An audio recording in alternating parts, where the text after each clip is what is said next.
Well, hey everyone. So I'm in my kitchen and I'm making me some tacos for dinner. But as I'm cooking, I don't know if you watched my last video, I think, when I had bought a different type of drink from Trader Joe's, but this is the one I was talking about. It's called the Bellini. Oh my god. I hope I don't burn my food. I'm about to drink some. And this is so good. And before I know, I was like, wait a minute, I'm kinda lit here. So I'm in here and I'm chopping up my toppings to go on my to go on my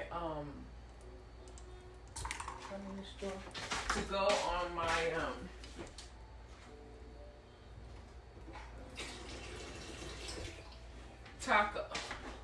So, with that being said, I just wanted to come over and just talk or share a couple of things.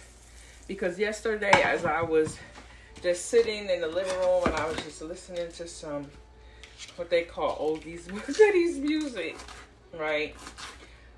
You know, and just reflecting back over the course of my life and just things I went through and just seeing the place that I would say the Most High has me at now.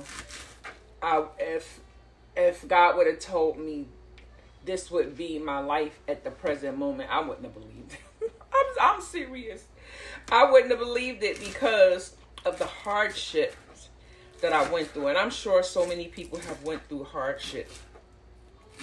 But as I was just sitting and reflecting and just thanking him and being grateful for the things that I've gone through, you know, I swear to God, if it's a fly in here, we about to fight. Because I do not play that. Don't see you want to come out, or is you outside the window? Maybe you're outside the window. So let me calm down.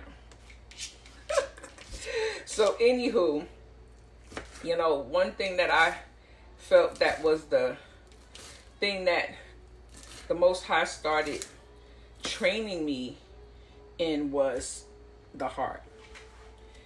Because when I tell you, and I'm sure most of y'all can identify, like, the things that you have gone through in life has basically, you know, hurt your heart, has hurt you at your core.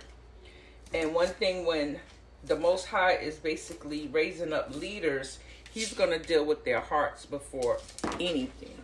Because the heart of a person is basically their lifeline. And if a man can govern his heart in a way that is pleasing to the Most High, then God knows that any place he brings that man or that woman, any platform that he puts that man or woman on, they're not going to shame his name, because he has took them through what is called that refiner's fire in order to purify them. So this way they would be fit to stand in the assignment that he created them.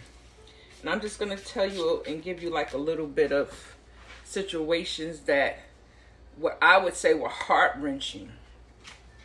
Heart-wrenching.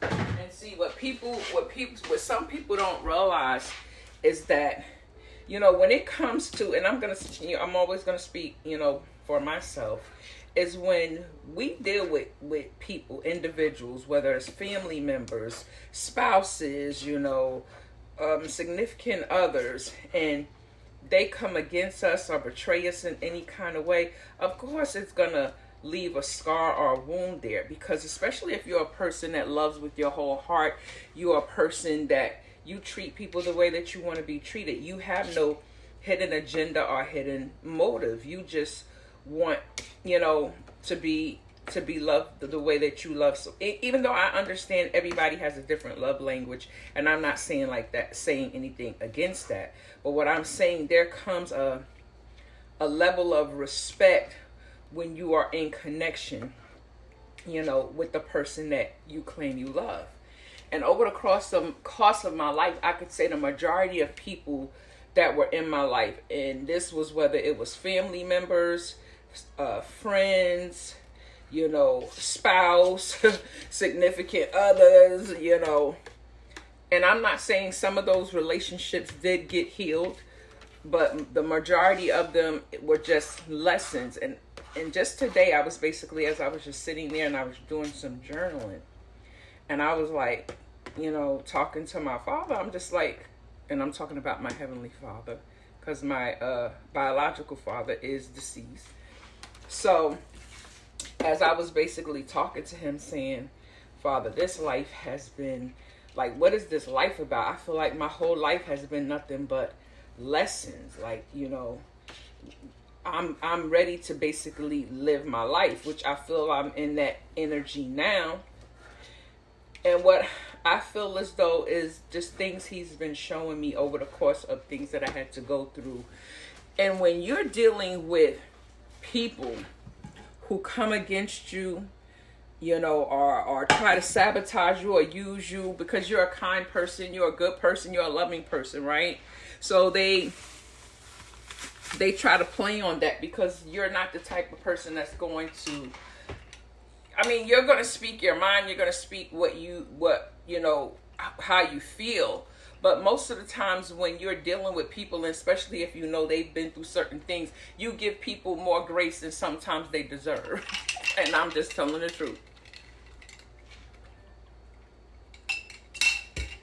And what ends up happening is because when you give people multiple chances, they feel as though that, you'll always give them those chances because you love hard.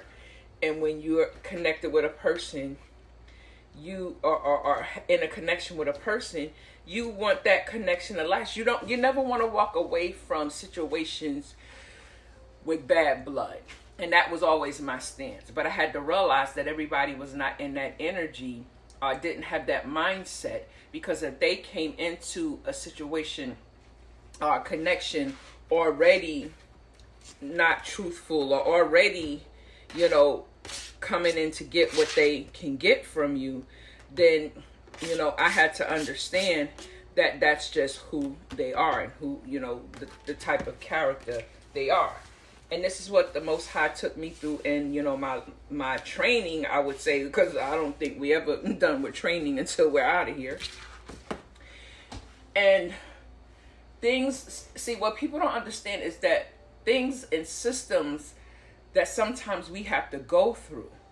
And when God took me through me having to deal with systems that I felt like David, like, this giant, like, how Goliath was this big giant, and David was just, this shepherd boy herding the sheep, and everybody else was afraid, of Goliath. But David was like, who is this uncircumcised Philistine that dared to divide the armies of the living God? Meaning he understood that he had a covenant with the Most High that Goliath didn't have.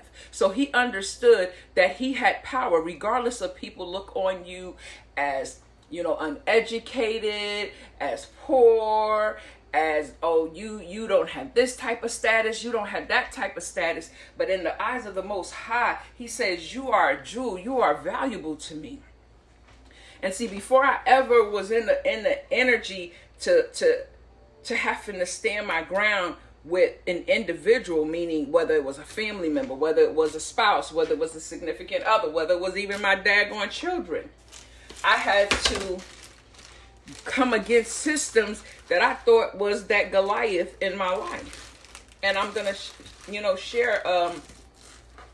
I remember I was moving, me and my family was in a situation where, we were looking for an apartment. And at this specific time, I was going out taking care of some business, but my two younger children, they were going with at the time, my mother-in-law, because they were going to like a back to school type of cookout that friends of my mother-in-law, had access to this private lake that they would always bring the kids to as a celebration before they started back to school. So with that being said, I knew they were going because I didn't go because I was taking care of business for us to move into our own apartment. So when I got back home, my brother and sister-in-law came and was telling me, saying we lost a loved one. And I was like, what are you talking about? So my mind directly went to my two smaller children. And I was like, wait a minute, where's my two small? They say, no, it's your oldest son.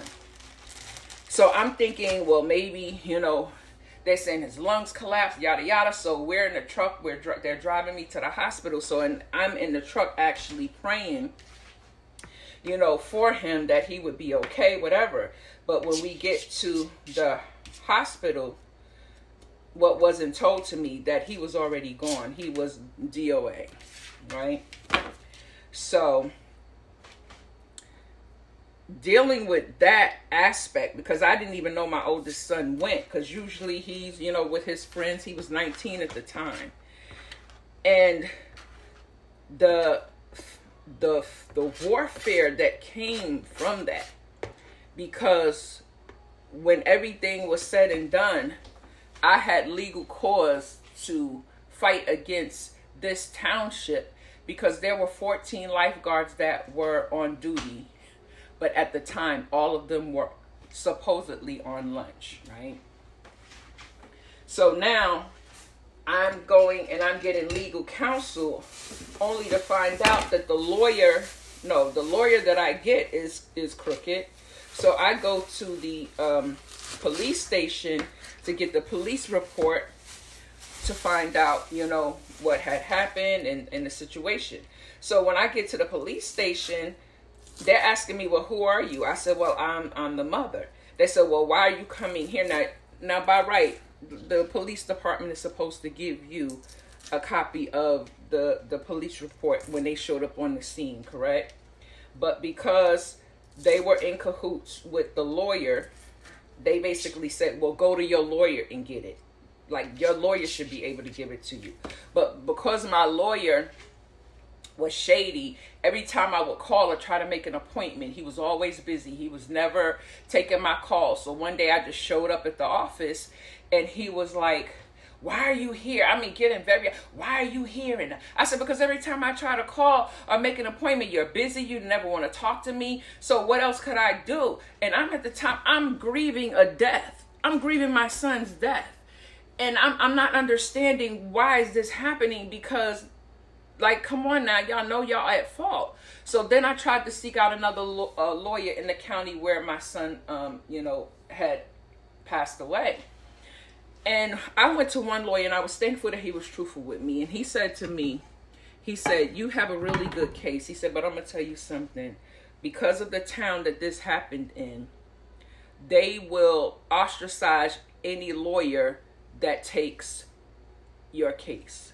So it was basically me coming up against a system that was basically saying, we don't want y'all to come here. You came into our community, even though, like I said, it was friends of my in-laws that had membership at this private lake. So because, when you are a different skin color, you're not welcome in certain communities. But my children were always going to these outings every year before the start of school. But this time, this tragedy had happened, right? So I remember let me tell you something. One thing that I know is the power of prayer.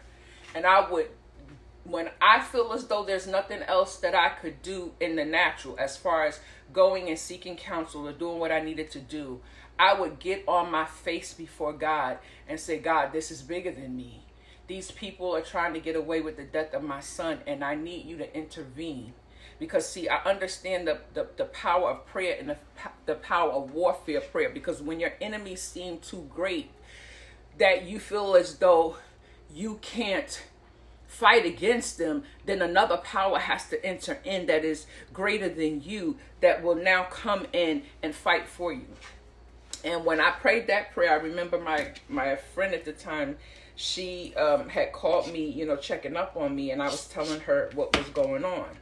Now, what they were trying to do, they were trying to allow the statute of limitations to run out so I wouldn't have any course recourse to sue. So they were trying to prolong it so no one would take my case, no one would, speak to me. So by the time probably I did find a lawyer, it would be too late because now the statute of limitations ran out. And that's what I was saying, Father, I don't want my son to, there's no amount of money that can bring him back, but they need to pay for what has happened. And this is not fair because, my children were small. My younger children were there when their brother was pulled out of the water.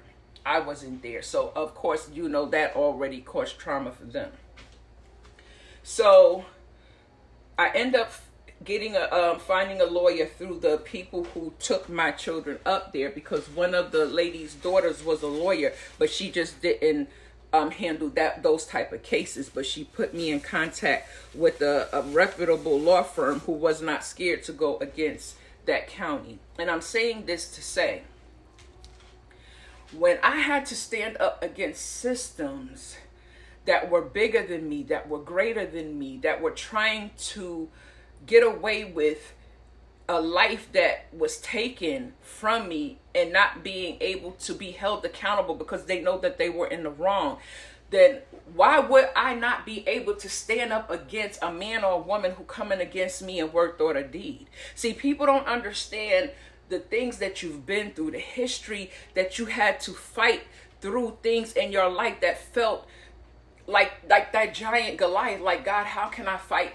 How can I fight this Goliath? It seems like it's too big for me. But I knew that whenever I got on my face before the Most High, I said, Father, you serve your judgment swiftly, because what has been done against me is not righteous in your eyesight. So whenever someone comes against me in word, thought, or deed, those are the prayers that I pray. Because I know that when I enter into any connections or relationships, whether it's with friends or even with family members who have done me wrong and just tried to take advantage of me in situations where they felt that they could benefit or get a leg up. And God was like, no, I'm not going to allow no one to take advantage of you. I'm not going to allow people to just come in. But I want you to know through the course of what I'm taking you through, I don't want you to harden your heart. Because, see, it's easy to harden our heart. It's easy for us to get upset, with things that have happened to us, where we shut down. We become a different version of who God has created us to be. So when I get into things or situations that no longer serve me, the reason why I can walk away from it, even though, yeah, I'm human, it can still hurt. But because I fought battles back in 92, 93, 97, 98, 80, that you would think that would take somebody else out mentally, that no, God still says you still here and you still standing.